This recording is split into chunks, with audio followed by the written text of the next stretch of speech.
On December 31st, 2008, Ainsworth Inc. had 600 million shares of common stock outstanding.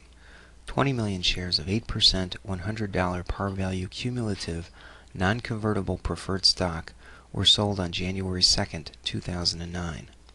On April 30th, 2009, Ainsworth purchased 30 million shares of its common stock as treasury stock. 12 million treasury shares were sold on August 31st. Ainsworth issued a 5% common stock dividend on June 12, 2009. No cash dividends were declared in 2009.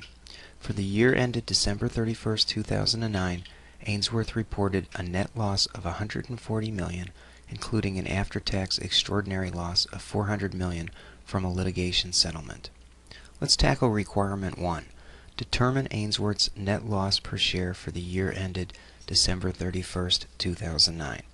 Okay, so what this problem tells us or requires us to do is figure out what goes on the numerator and which items go in the denominator, and then from there we can calculate the net loss per share. So let me slide over the solution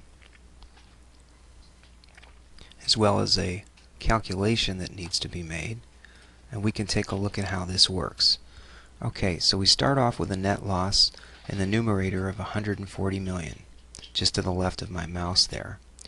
And then we have to back off the portion that flows to the preferred shareholders, and that's 160 million. And how we calculate that is we take the 20 million shares of the $100 par value cumulative non-convertible preferred stock, multiply it times 8%, so they're expecting 160 million.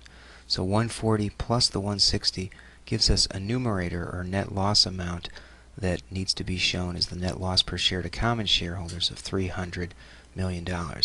Then on the bottom we start off with 600 shares. The $5 was also given in the problem. And actually that $5 represents 105% or 1.05 to adjust for the stock dividend.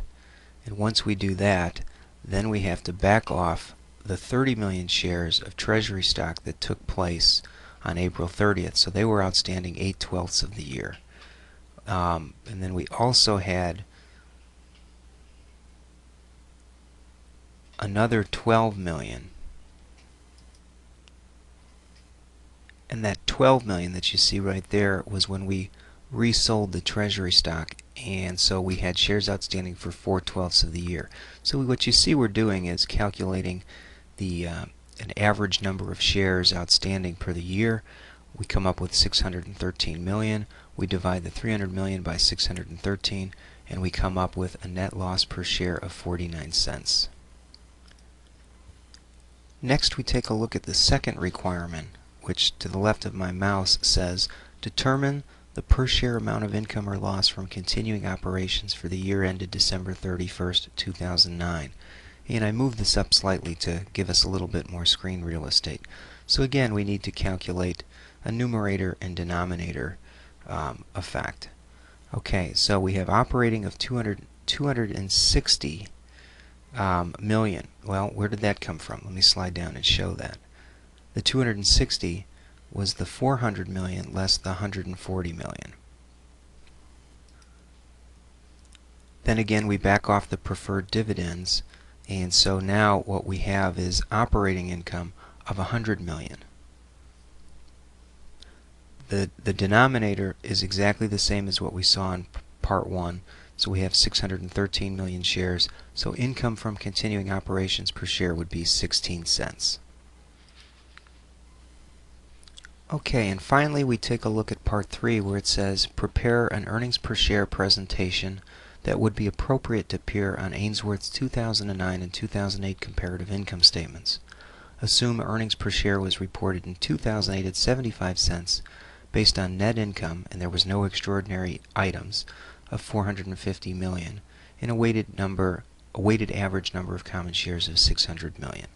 Okay, well if you look at the bottom of the screen, To calculate earnings per share for 2008, we have to take the $450 million that they gave us in Part 3 and then adjust for the stock dividend. So we multiply the 600 million shares times 1.05% to come up with 630 as the denominator number of shares to use. When we divide 450 by 630, we get 71 cents per share, and you see how that looks on the middle area of the screen here, just to the left of my mouse. Okay, and we've already calculated the 16%. We would show the extraordinary loss from litigation settlement to derive us the 49-cent earnings per share calculation that we calculated earlier. And that's this problem, everyone.